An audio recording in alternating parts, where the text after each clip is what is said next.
सबैजनालाई नमस्कार। म आज यो बरा क्षेत्र नगरपालिका वार्ड नम्बर 11 स्थित यो मधुवनको मेहता टोलमा आइपुगेको छु। अहिले सामाजिक सञ्जालमा भाइरल भइरहेको 6 दिनको बाछीले दुध दियो भन्ने घटनाको विषयमा जुन 6 दिनको बाछी अहिले भाइरल भइरहेको छ, चर्चामा रहेको छ र सोही स्थानमा आएर म यो बाछीको बारेमा तपाईहरुलाई जानकारी गराउन लागिरहेको छु। के हो त भाइरल भएको बाछीको वास्तविकता, हेर्नुस् पुरा भिडियो। 6 दिनको गाईको बाछाले दुध दियो भन्ने यो एउटा असाधारण घटना अहिले पशुपालन क्षेत्रमा मात्र नभएर विज्ञदेखि आम जनमानससम्म चासोको केन्द्र बन्न पुगेको छ। सुनसरीको बरा क्षेत्र नगरपालिका वार्ड नम्बर 11 स्थित मधुवनमा रहेको मेहता टोलका किसान हरिलाल मेहता र जयप्रकाश मेहताको गाईगोठमा तेस्रो बेदको रूपमा जन्मिएको बाछीले ब्याएको 6 दिनदेखि नै दुध दिन थालेपछि सबैजना अचम्मित बनेका छन्। विज्ञानको दृष्टिले अझै पुष्ट हुन बाँकी भए पनि यस घटनाले नेपाली समाजमा अद्भुत जिज्ञासा र बहस समेत जन्माएको छ। मधुवनका किसान हरिलाल मेहताले आफ्नो घरमा पालेको जर्सी गाई गत वैशाख 31 गते तेस्रो पटक ब्याएको थियो। एउटा बाछी जन्मेपछि यो बाछीले 6 दिनको दिन बाछीको फाँचो अस्वाभाविक रूपमा बढेको र थुनबाट दुध आउन थालिसकेपछि यो घटना यत्रतत्र सर्वत्र हुन पुगेको थियो। 6 दिनको गाईको बाछीको थुनबाट अस्वाभाविक रूपमा दुध आउन थालिसकेपछि किसान हरिलाल मेहता र उनका छोराले भेटेरिनरी अस्पताल तथा पशु सेवा केन्द्र विज्ञ कार्यालय सुनसरी इनरुवामा खबर गरेका थिए। खबर पाए लगतै भेटनरीका कार्यालय प्रमुख डाक्टर मनोज महतो सहितको पशु चिकित्सकहरूको प्राविधिक टोली उनको यो गोठमा आइपुगेको थियो। टोलीले गोठमा आएर गाई र बाछीको स्वास्थ्य परीक्षण गर्दाखेरि दुवै माउ र बाछी स्वास्थ्य रहेको फेला पारेको थियो।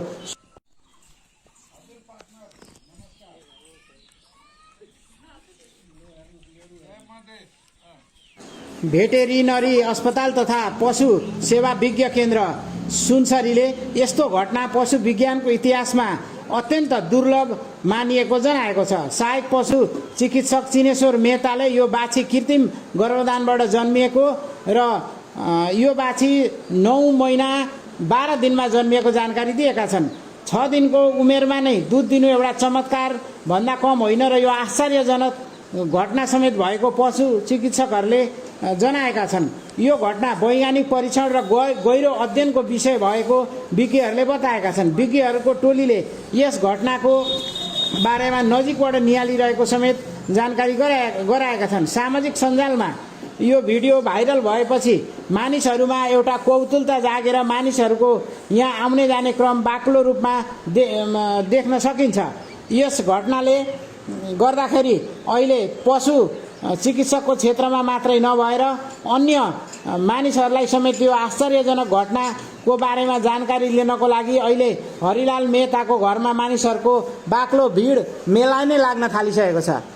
सामाजिक सञ्जालमा गाई ब्याएको 6 दिनमा बाछीले दुध दिएको घटना आश्चर्य भएको र सबैले अचम्मित मानेको बताइरहेपछि आज म यो वास्तविकता के हो भन्ने विषयमा यहाँ जानकारी लिनको लागि म आएर आउने क्रममा मैले यहाँ मानिसहरूको बाक्लो रूपमा भिड मात्रै लागेको छैन। मानिसहरूले गाईलाई पूजा आजा गरेर यहाँ गाईलाई भेटीघाटी समेत चढाइरहेको प्रत्यक्ष रूपमा देखेँ र किसान हरिलाल मेहता र उनका छोरा बुहारीहरूसँग कुरा गर्दा उनीहरूले पनि 6 दिनको दिन गाईको बाछी बसिरहेको ठाउँबाट दुध चुइसकेपछि उनीहरूले यस विषयमा पशु विज्ञहरूलाई खबर गरेका थिए र स्थानीय लौकी बजारमा रहेको पशु प्राविधिकलाई खबर गरेपछि उनले भेटेरिनरी अस्पताल। मेरो नाम जयप्रकाश मेहता हो, घरी मधुवन बरा क्षेत्र 11 नम्बर वार्ड।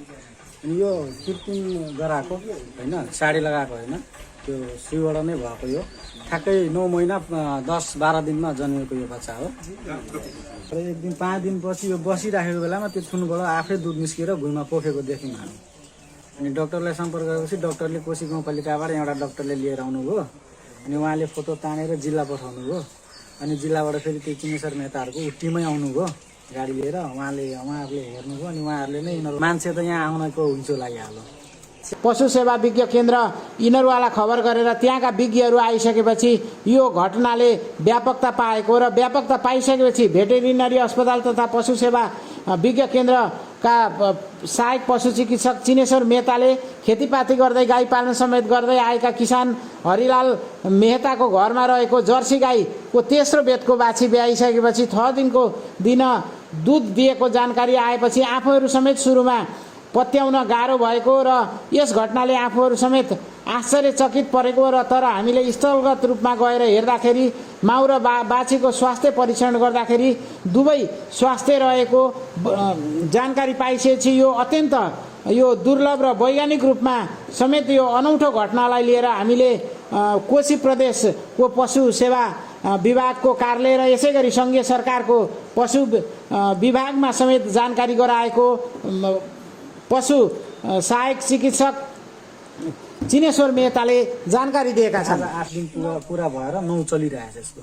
जुन कति बेतै हो यो बिहाको चाहिँ कति पटक हो? यो तेस्रो पटक हो।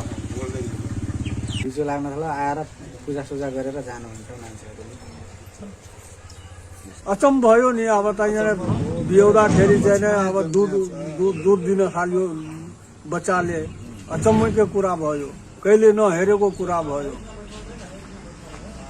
अरू के भन्नु, आश्चर्य लागिरहेको। यो पहिले चाहिने यो छिटहा पर्छ। छिटहाबाट म किनेर लाएको गया।